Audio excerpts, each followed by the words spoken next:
Dari peringkat dasar, melesat ke urutan 3, siapa lagi kalau bukan King Indo. Dalam match melawan Arab Saudi kemarin malam, Indonesia mampu membantai Arab Saudi dengan skor 2-0 lewat gol dari Marcelino Ferdinand. Skuad Garuda memang mengincar menang melawan Arab Saudi untuk bisa lolos ke ronde 4, di atas kertas Arab Saudi jauh lebih unggul dari kita. Karena rank Arab Saudi 2 kali lipas di atas kita, tapi toh di lapangan faktanya Indonesia mampu membungkam Arab Saudi. Dan berhasil mendapatkan 3 poin dan rank FIFA Indonesia melesat.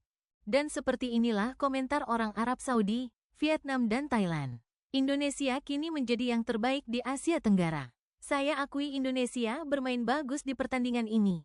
Masyarakat Vietnam iri, tidak mau bergabung dan mengkritik pihak lain. Hanya ketika mereka melihat Indo menang, mata mereka terbuka. Saya yakin Indonesia akan mendapat setidaknya 3 poin lagi. Indonesia layak mendapatkannya. Apakah ada yang menertawakan Indonesia lagi? Membosankan melihat tim Vietnam. Pelatih asal Indonesia ini sangat pandai merangkai formasi tim dengan gaya bermain yang modern. Dengan skuad tersebut, jika diberikan kepada pelatih Vietnam, setiap tahunnya ia tidak akan bermain kompak dan akan kalah telak. Sulit bagi tim manapun yang bermain di Dodo untuk menang. Kecuali tim tersebut terlalu kuat dan wasit tidak bisa menunjukkan favoritisme. Misalnya di Jepang, barulah fans Indo bisa diyakinkan dan tidak bisa memberikan tekanan pada mereka untuk tim tandang. Menurut saya, bias wasit terhadap orang India itu benar. Karena wasit takut dipukul oleh orang India setelah pertandingan. Jujur saja, meski menggunakan orang Belanda, India tetap melakukan perlawanan sengit. Potong dan tebas terus-menerus. Selamat kepada Indonesia atas kemenangan yang layak melawan lawan yang kuat. Saya tidak suka Indonesia, tapi Indonesia melakukan apa yang mereka inginkan. Kalau lolos ke babak selanjutnya, yang penting lolos ke semifinal dan final. Jika standarnya sudah terpenuhi, akan ada 4 gol yang layak untuk dilakukan. Dalam kompetisi ini, ketika Vietnam bertemu tim ini, setiap pemain Vietnam akan memiliki tujuan mereka sendiri. Datang ke sini, ibu kota hanya perlu menggunakan formasi ketiga agar bisa menyamai. Jika Indo penting untuk melihat AF, maka saya yakin Indo akan menjadi ONGV UADNS. Kalau Thailand atau negara lain di Asia Tenggara, saya pasti ikut senang, tapi kenapa saya tidak suka Indonesia?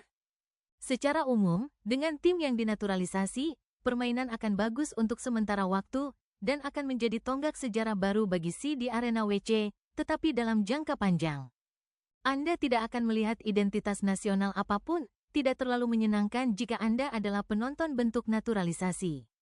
Sepak bola dalam negeri hanya bisa berkembang bila berkembang dari orang-orang seperti Jepang dan Korea.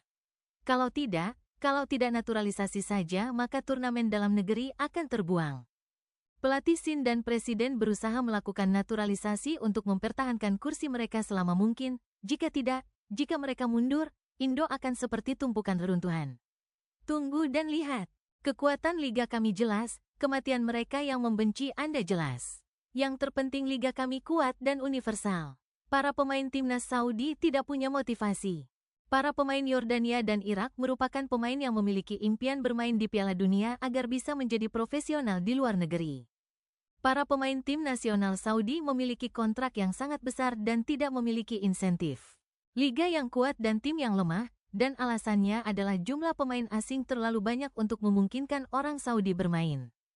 Alasan kerugiannya adalah Arab Saudi fokus pada orang asing dalam patrolinya. Pemain lokal berada di level yang lebih rendah. Selamat mencoba dan selamat untuk Indonesia.